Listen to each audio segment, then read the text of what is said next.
Será que você está vivendo o seu passado no seu presente? Oi, eu me chamo Ana, eu sou psicóloga.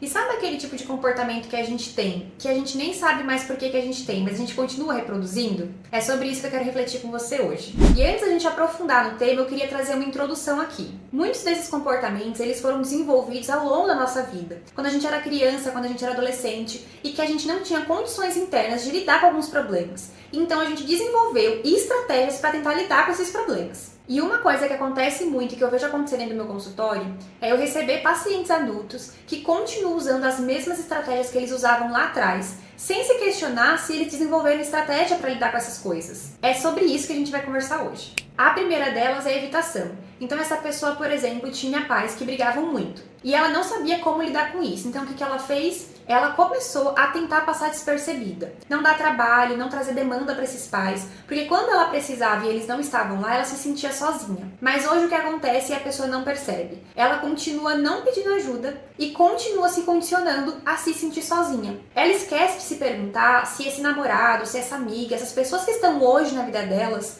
são as pessoas que estavam lá atrás. Às vezes esse namorado, essa amiga conseguiriam ajudar ela, mas ela vai para a vida adulta lidando com suas relações da mesma forma que quando criança e quando adolescente ela tentou lidar. E naquela época teve função na vida dela. A segunda estratégia é a hipercompensação. Então vamos pegar esse mesmo exemplo dos pais que brigavam. Essa pessoa pode ter desenvolvido um padrão de cobrar muito, de ficar em cima dos pais, tentando lidar com a relação deles, se intrometendo nessa relação. E aí essa pessoa ela vai para a vida adulta da mesma forma, cobrando dos amigos, cobrando do namorado, ligando várias vezes para as pessoas quando elas não atendem. Essa pessoa continua reproduzindo um tipo de comportamento que mais afasta as pessoas do que aproxima as pessoas dela. A terceira estratégia é a resignação. A pessoa ela para de lutar por algumas necessidades dela, ela meio que aceita ali o que está acontecendo, não se impõe, não se coloca. Só que na vida adulta, o que essa pessoa não percebe? Que o fato dela não se expressar, dela não ter um relacionamento ali de troca com os outros, faz com que ela se sinta sozinha, mesmo estando acompanhada de outras pessoas. Mesmo que ela concorde com tudo, mesmo que ela não desagrade ninguém, a dor dela continua sendo se sentir sozinha.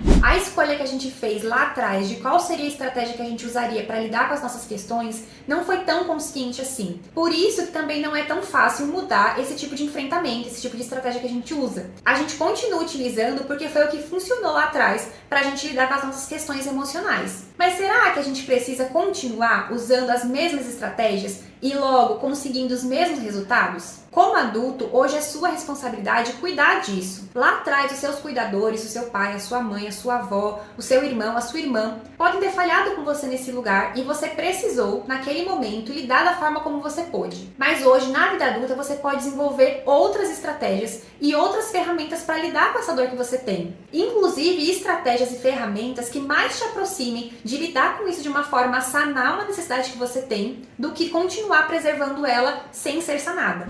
Se você vendo esse vídeo e se identificou com alguma das estratégias que eu falei aqui, o importante de primeiro é você reconhecer que você tem isso na sua vida e entender que isso foi necessário em algum momento da sua história para você lidar com os problemas que você tinha e que diante disso você traga algumas reflexões para si mesmo. A primeira delas é: será que eu ainda não desenvolvi ferramentas para lidar com as minhas questões e então eu preciso inaugurar isso em mim? Ou uma segunda pergunta: será que eu já desenvolvi ferramentas em mim para lidar com isso? Só que é tão confortável para mim estar aqui fazendo o que eu já sei fazer e tendo os resultados que eu já acostumei a ter, que eu não me desafio a fazer diferente. Essas duas perguntas vão te ajudar a entender de onde você está partindo e logo de como que você pode cuidar disso. Se você ainda não desenvolveu, está no momento de você parar, olhar para a sua história e entender o que foi que faltou e como que você pode complementar isso. Se você já tem, mas não consegue mudar e entender o que está travando essa mudança, para então conseguir agir diferente e ter resultados diferentes nas suas relações. Então eu espero muito que esse vídeo faça sentido por aí,